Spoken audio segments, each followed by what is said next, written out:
Cowboys, fringe contenders for Super Bowl? The Dallas Cowboys and playoffs weren't to be uttered in the same sentence just a month ago, after a glacier-slow free agency period that saw a host of players leave and only Eric Kendricks come through the doors. But fast forward to now, and after rookies Tyler Guyton, Cooper Beebe, Marist Liufau, and Marshawn Kneeland all showed promise in preseason, coupled with Dallas signings of defensive tackles Jordan Phillips and Linval Joseph. The Cowboys also added Dalvin Cook to the practice squad and signed CeeDee Lamb to a new 4-year, $136 million deal. Perceptions are shifting, albeit slightly. With Dak Prescott still the big fish that remains unsigned, the Cowboys still have a nucleus of a playoff team in 2024. But will they? CBS Sports has put all NFC teams into Super Bowl tiers, and Dallas lands in the fringe contenders tier along with the Philadelphia Eagles and Los Angeles Rams. The Dallas Cowboys roster became more top-heavy and shallow in a get-it-done-with-less offseason, CBS Sports writes. However, their big three of quarterback Dak Prescott, the 2023 NFL passing touchdowns leader with 36, wide receiver CeeDee Lamb, the 2023 NFL receptions leader with 135, and edge rusher Micah Parsons, the 2023 NFL leader in quarterback pressures, 103, quarterback pressure rate, 21.8%, and pass rush win rate, 35.3%, is one of the best trios in football. Barring they can avoid another first-half mental block in the postseason like they did in their 48-32 NFC wildcard round collapse against the Packers, a game they trailed 27-0, they could make a run with the right playoff matchups. While Dallas offseason has shown that the franchise might have hit on its top draft picks in Guyton, Beebe, Kneeland, and Liufau, the proof will be in the pudding, and with the regular season about to begin, we'll get an idea of just how far the group has come against the Cleveland Browns. Lamb coming back into the fold is huge, and after his record-breaking year last season, most of what the Cowboys' offense does well goes through 88. The run game is still a question mark with Ezekiel Elliott, Rico Dowdle, Deuce Vaughn, and potentially Cook. Is that group enough to alleviate the pressure on Dak's shoulders to throw Dallas to wins as he did last season? Color us skeptical. Related, Cowboys' top 10 memorable openers, Browns classic next? Defensively under Mike Zimmer, the Cowboys seem to have addressed the needs they had to, and losing Darren Bland is a big blow. Kalen Carson, who is now donning Deion Sanders' famous number 21, will fill in. DeMarvion Overshown is expected to be the heat-seeking missile he was in college, and Motzie Smith has shown improvements. Then there's Micah Parsons, Trayvon Diggs, Donovan Wilson, Malik Hooker, and DeMarcus Lawrence. Again, like the offense, there's the nucleus of a good, playoff-caliber defense. But will the Cowboys be able to bring it all together in a lame duck season with their franchise quarterback, as of now, unsigned? Buckle up, Dallas fans, the 2024 season won't be for the faint-hearted. Which will come first for Jerry Jones, a Super Bowl title or legalized gambling in Texas? The future of the Dallas Cowboys winning another Super Bowl and the state of Texas legalizing sports gambling are both tied to Jerry Jones. If you had to bet, the smart money is Texas will allow gambling before Jerry cradles another Lombardi trophy. The odds of either rest somewhere between awful and terribly, terribly, brutally, terrible awful. At least, according to the people familiar with this topic, Jerry has a better chance to win his fourth Super Bowl trophy as the GM of the Cowboys than we Texans do have of placing a sports bet, legally. You can only make such a bet across the border into Oklahoma, Louisiana, Arkansas, New Mexico, and now so many other states all over America.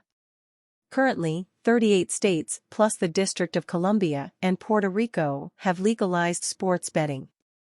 On this issue, we remain holed up in the Alamo, with Texas Lieutenant Governor Dan Patrick playing the role of Davy Crockett against the charging Jerry Jones, who in this scenario is Santa Anna. Of the many threads to his legacy in sports, securing legalized sports betting in Texas may ultimately be the hardest one on Jerry's list. I don't want to sound like a politician, but it is the mindset and the mind frame of the people, and sports gambling has to get an order of priority and an order of importance for something like this, Jerry said Wednesday. You have to create a level of importance, and that level of importance sometimes takes years to establish, or some other visible, tangible, other states do it, or some states, to make that happen. That's a long-winded way of saying that ultimately we'll have sports betting in the state of Texas. Until that time the state does lose an opportunity for huge amounts of revenue. If Jerry really wants it, 2.5 things need to happen. 1. Texas Lieutenant Governor Dan Patrick is out of office. Although Texas is flanked by gambling in every direction, Patrick has made it clear that he has no interest in legalized gambling. On this issue, and so many others, he is the czar, prime minister, dictator, president, and Darth Vader.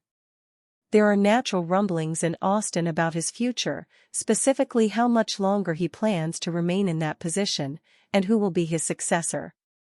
He is 74. It's doubtful he will leave that position without putting himself in a position to have influence from beyond the big chair.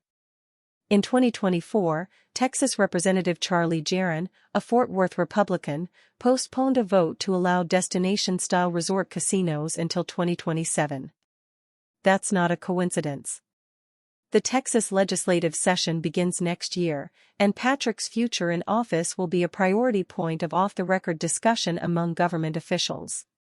His successor is not apt to wield the vengeful-laced power of Patrick.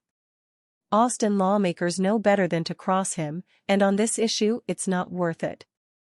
He will publicly say he will entertain legalizing sports gambling if Texas senators brought it to him. They don't for a reason. 2. Jerry will have to travel to Austin himself to lobby legislators. Using the Alamo analogy, Santa Anna is currently sitting on his yacht and he has outsourced the efforts to well-paid soldiers to take the Alamo. If Jerry really wants to see legalized sports betting in Texas, he will have to board his yacht, grab a sword, and charge the Alamo himself. There is no more powerful and persuasive owner of a sports team in the world. If this topic really matters to him, he can't rely on someone else.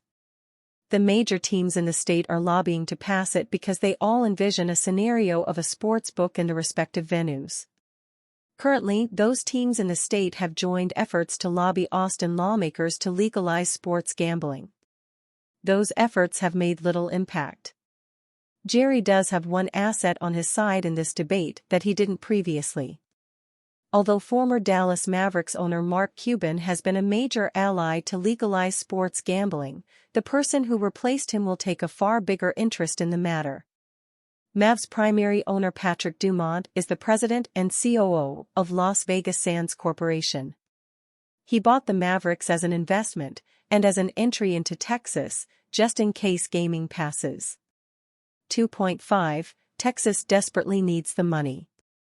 The huge amounts of revenue has been the argument for casinos and legalized sports betting for nearly 20 years. With the Texas government in a reported surplus of more than $32 million without that huge amounts of revenue from gaming, legislators don't have an immediate need to move on this issue. There is a better chance that a casino will be built before sports gambling is allowed. In a casino, the patron must be 21, whereas with sports gambling the person could be a kid with a cell phone and an app. This is where Texas is on gambling, and specifically sports gambling. The way things are going, the Dallas Cowboys will celebrate a fourth Super Bowl under Jerry before we Texans can place a bet in a casino, or on ball game, in Texas. Should Cowboys sign Yannick Ngakoue? Later than fans may have wanted, the Dallas Cowboys became hyperactive toward the end of training camp, acquiring and experimenting with multiple defensive pieces. The focus of those moves centered around the team's defensive line, needing some insurance given its thin status. That reality glared on the edge, where Sam Williams' ACL injury leaves Dallas in need for help in that area. The Cowboys signed free agent Carl Lawson, though he will need time before he is able to be utilized in-game. With him on the practice squad, Dallas touts a group of Marshawn Kneeland, Chauncey Galston and Tyrus Wheat behind its two stars Micah Parsons and DeMarcus Lawrence. To alleviate those depth concerns and add some experience to the pass rush reserve, the Cowboys could take a shot on free agent Yannick Ngakoue. Ngakoue's experience and proven ability is unparalleled in comparison to the group behind Lawrence and Parsons. But would his services be wanted at the Star? The veteran defensive end has shown he can still be of service in various situations the last few seasons. With the Chicago Bears, he had 22 tackles and 4 sacks in 13 games. However, a common theme in regard to the slew of defensive moves is the connection to Mike Zimmer or his coaching tree. Ngakoue had a brief stint in Zimmer's system with the Vikings in 2020, but was traded after 6 games when the team started 1-5.